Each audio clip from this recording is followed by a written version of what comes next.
جس کام میں بہت ساری برکت رکھی گئی ہے وہ تجارت ہے۔ باقی جتنے بھی ذرائع ہیں رزق کمانے کے، اس میں 10واں حصہ رزق کا ہے اور 9 حصے صرف تجارت میں رکھے گئے ہیں۔ تو اس لیے اگر کوئی شخص صلاحیت رکھتا ہے تو وہ تجارت کر کے اپنا رزق کمائے۔ اچھا، یہ بات ذہن میں رکھیں کہ کوئی مزدوری کر کے رزق کما رہا ہے یا ملازمت سے، یا وہ کاشتکاری کرتا ہے، یا وہ تجارت کرتا ہے، یا کوئی اس کا جو بھی ذریعہ رزق ہے، تو رزق کمانے کی 3 نیتیں ہیں جو مستحضر رہنی چاہیے۔ اگر ان نیتوں کے ساتھ وہ رزق کمائے گا تو اس کا رزق کمانا عبادت کہلائے گا۔ پہلی نیت، اپنے آپ کو سوال سے بچانا تاکہ اپنی ضروریات پوری کی جائے۔ وہ کاروبار کرے،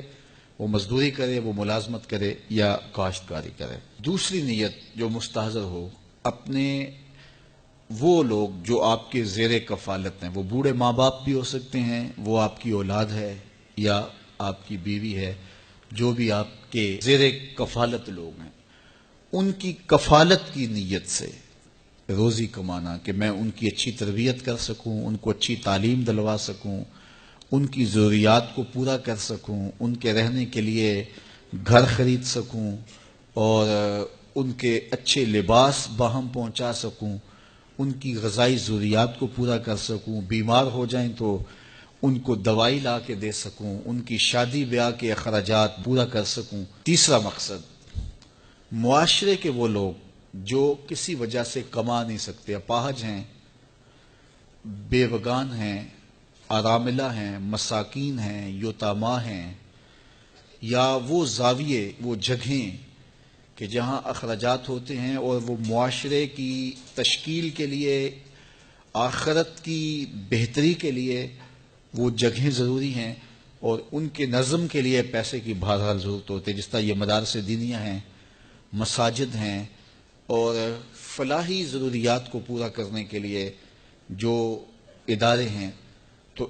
اس نیت سے کمایا جائے کہ اگر میری ضرورت اور میرے بچوں کی ضرورت سے رزق زیادہ ہو جائے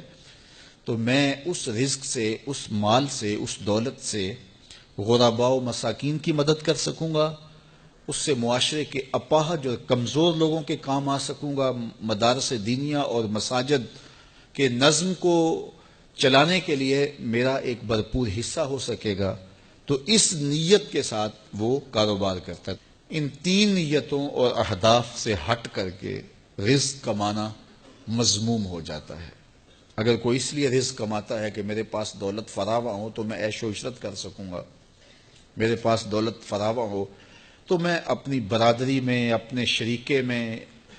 تفاخر کر سکوں گا، میں امراء کی فہرست میں آ جاؤں گا اور میں ان میں نمایاں ہو جاؤں گا، یہ مقاصد سفلی مقاصد ہیں، ان کی اجازت اسلام نہیں دیتا۔ تو ان 3 مقاصد کے لیے رزق جتنا بھی کما سکتے ہو آپ کماؤ،